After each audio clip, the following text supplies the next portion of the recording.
Apple looked late to generative AI while OpenAI, Google, and Microsoft moved fast. But that delay was not just hesitation. It reflected a different bet about how mainstream users would actually adopt AI. Apple was not trying to win the first chatbot race on raw speed. It was trying to make AI feel native to the ecosystem, private enough for mainstream users, and sticky enough to protect the platform. Apple entered the AI cycle with advantages most companies do not have. In its first quarter 2026 results, the company said its installed base had reached a new all-time high of more than 2.5 billion active devices. That matters because Apple already owns the hardware, the operating systems, the chip roadmap, and the payment relationship. It can ship AI as a feature of the ecosystem rather than as a separate app that has to earn fresh hats from zero. Apple's official framing made the strategy clear. At WWDC 2024, the company presented private cloud compute as an extension of its privacy model, and when Apple Intelligence expanded to more languages in March 2025, Apple again emphasized integrated features across writing, images, communication, and device workflows.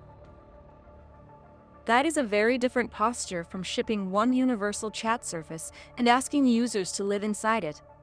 Apple wants AI to feel embedded in the operating system, not bolted on top of it, which raises trust and convenience, but also makes the rollout look slower in public. This is where the strategy stopped looking purely disciplined and started looking risky. In March 2025, Apple confirmed that more personalized Siri features were taking longer than expected, which mattered because Siri was supposed to be one of the clearest proof points for Apple Intelligence. If the assistant layer becomes the daily entry point into AI, then delays there create a visible gap between Apple's story and the market's expectations. Competitors do not need to beat Apple on every feature. They only need to become the place people go by default when they want help. The other side of the story is that Apple is still building aggressively.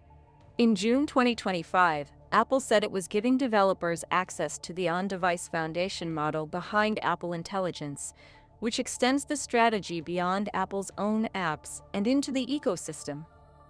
Then in August 2025, Apple said it was increasing U.S. commitment to $600 billion and building a new Houston factory to support servers for private cloud compute. That is not what a company does when it thinks AI is a temporary add-on. That is the real read on Apple's AI strategy. The company is not playing to be first. It is playing to be the company that makes AI feel safe, useful, and ordinary across the installed base it already owns. That could be powerful because distribution, trust, and integration often matter more than headline demos once a market matures. But if the assistant layer belongs to someone else before Apple catches up, patience will look less like discipline and more like strategic delay.